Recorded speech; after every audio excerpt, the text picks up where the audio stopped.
Praise God. Sa malakas na palakpak po, sa mga Diyos.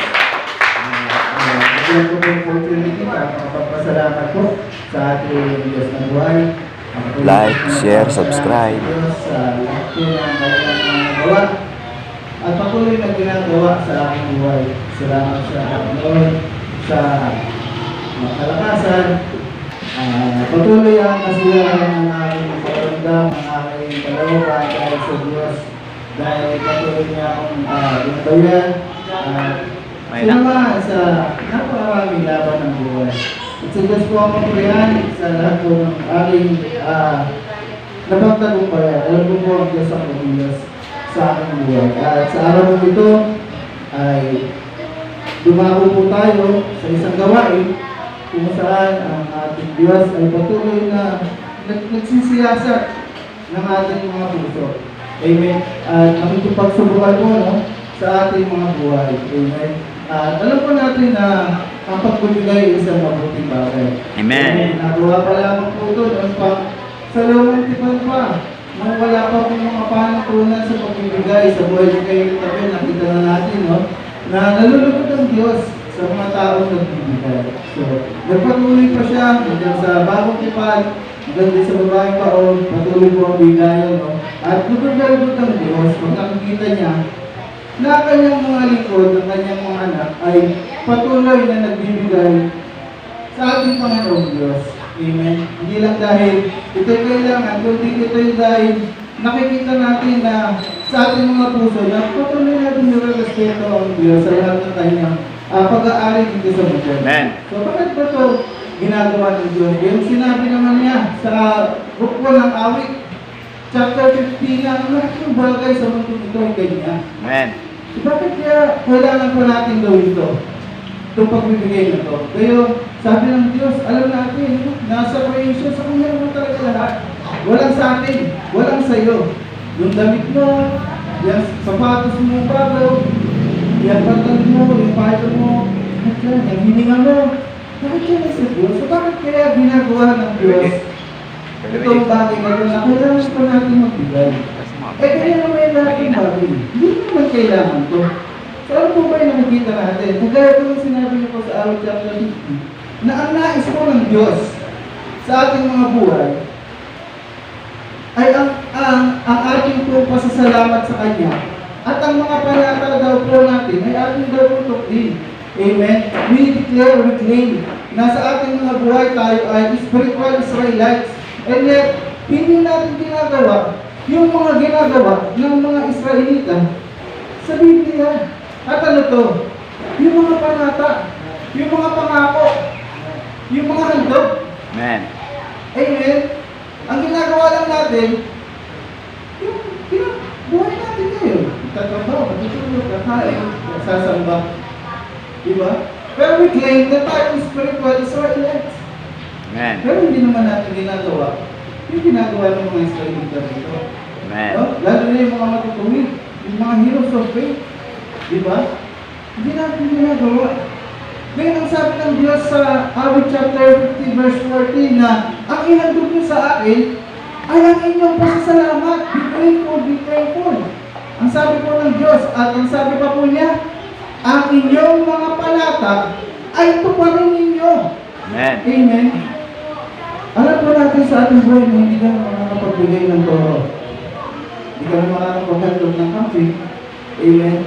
Mga mahal yun sa kanilang mga buhay, pero yun po, yung pagbigay po noon. At wala po din ako sa Biblia ng isang letra na nagsasabi, huwag ka nang magbigay sa Panginoon. Wala po.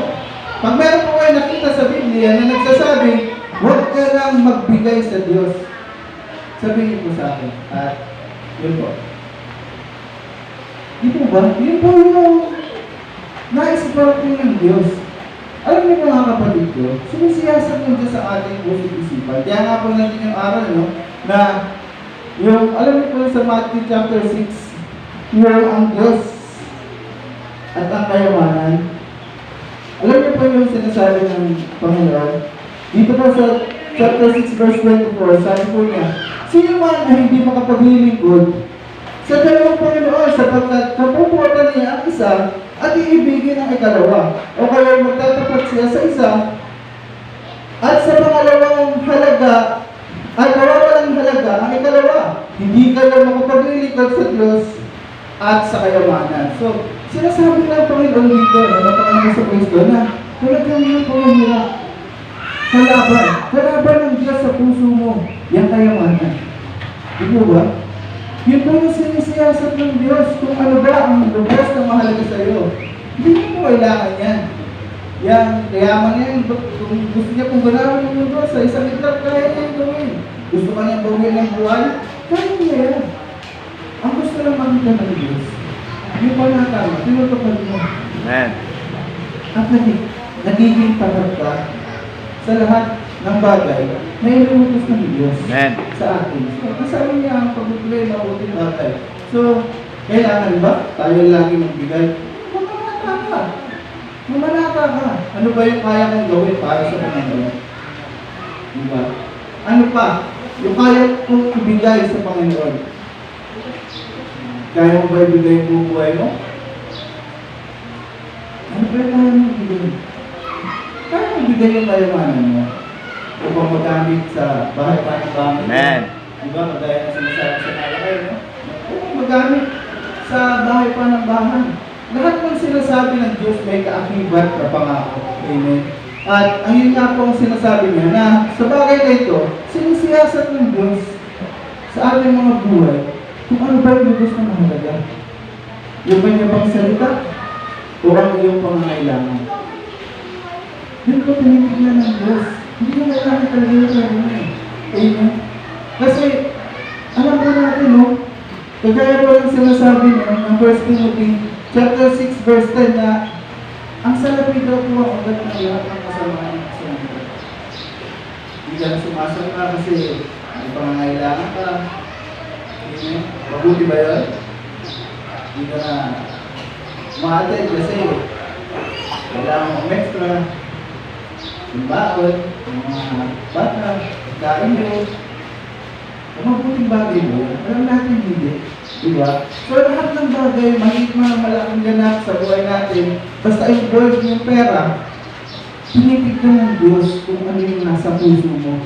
Amen. Kung kabutihan ba, o kasamaan. Mabuting bagay ba yung mawalan ka ng pera? Alam natin hindi. Dahil yan yung isa pinakaunang necessity dito sa buhay. Kailangan mo yan para makakain ka, makainom ka, pero hindi sobra-sobra. Amen. Na to the point na ikaw ay nawala na sa pagpatuloy ng nilamon ng kasakiman dito sa mundo. Amen. Nandito na tayo sa ugat ng kasamaan. So yan, sa lahat ng bagay, ang pera daw po ang nagiging ugat ng kasamaan sa ating mga buhay. At yun po, tinitignan ng Diyos ang iyong puso kung ano ba ang lubos na mahalaga sa iyo. Kung yung kayamanan ba o siya, yung mga sinasabi niya ba o yung pangangailangan mo sa buhay. No? Alam natin, nasa buhay natin, no? Yan lang yung tinitignan ng Diyos. Hindi niya kailangan yung pera mo. Hindi niya kailangan yung kayaman mo. Sinabi niya nga, no, sa Matthew 19, ang kawalan ko, sa binatang mayaman na ano na, yung pera, ipagbili mo, yung kayawanan mo. Pag-ibig mo, kasi pamahagi mo sa mga mahihirap. So hindi niya nagawa. Pagka lahat ng bagay, nagawa niya ng binatang mayaman na ito. Sa isang bagay lang siya, hindi nakatugon sa Panginoon. At yun ay sa kayamanan. No? Hindi niya kaya. Kapag sobrang yaman eh. Hindi niya kaya ipamigay lahat na kanyang mga kayamanan sa mga mahihirap. Tumalikod siya, malungkot, malumayo. Kaya sinasabi ng Diyos ng ating Panginoon na sinisiyasat niya talaga ang puso mo kung ano ba kung ikaw yung lubos ng mahalaga sa'yo. Kung ang kayamanan ba? O yung mga sinasabi niya. Amen. Dito po sa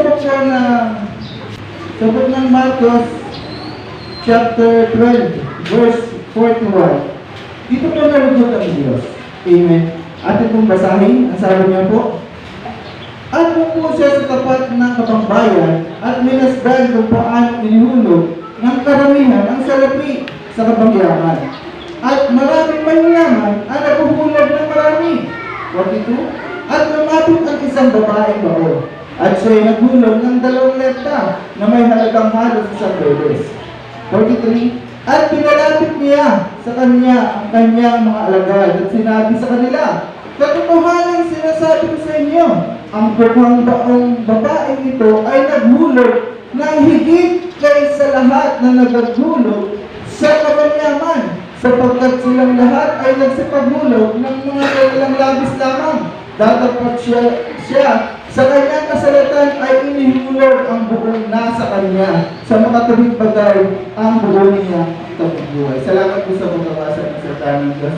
Amen. Makikita natin na dito po nalulugod ang Diyos. Hindi lang basta sa nagbibigay, bagay sa nagbibigay po ng buong pusong pagbibigay. Amen. Na nakikita ng siyasat ng Diyos kung ano ba yung lubos na mahalaga sa ating mga buhay. No? Kung ang kayamanan ba o ang Diyos. Amen. At yun nga po, kung tayo mga sinasabi kanina, na ang lahat daw po ng bagay pag-aaral ng Diyos, hindi niya kailangan ng yaman mo. Pero bakit niya ipinupush itong pagbibigay sa atin?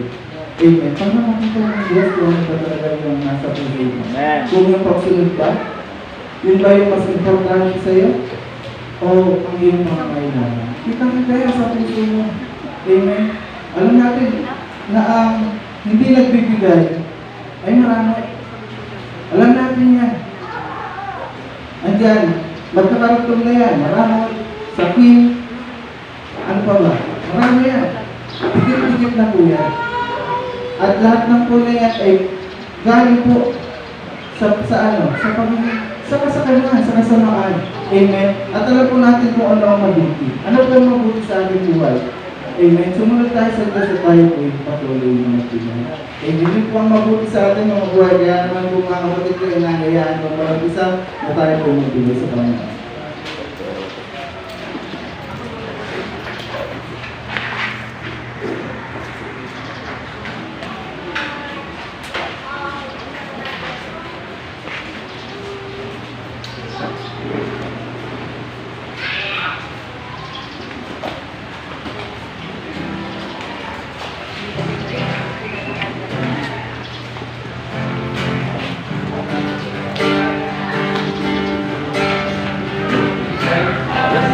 Sa Panginoon tayo ay mabigat. Kahit tayo sa Panginoon tayo ay mabigat. Ibabalik, siksik, liglig at kumapang. Ibabalik, siksik, liglig at kumapang. Magbigay tayo sa Panginoon, tayo ay magbigay. Lahat po ba ay nakatapat na? Amen. Nalaya ko po ang bawat isa na kahit ng batay ng kapatid. Tayo po yung nalaman sa Diyos. Dakilang Diyos ang aming ganyan. Lord, yes, Jesus.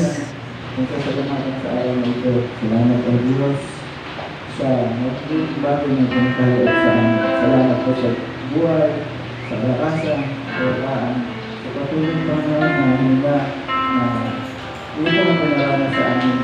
Pag-isip namin sa umagang ito, Panginoon, maging kanal sa aming pagsamba, Panginoon. Salamat po sa kalingaan. Yes, Lord, salamat po sa lahat, Panginoon. Lord, kung hindi Panginoon sa pagpapalin na aming mga kailangan, maraming salamat po. Kami po, Panginoon, at patuloy na bibigay. Yes, Lord, kung pagkakita ang respeto sa iyo, Diyos, sa lahat ng iyong pagkaali sa mundo ito.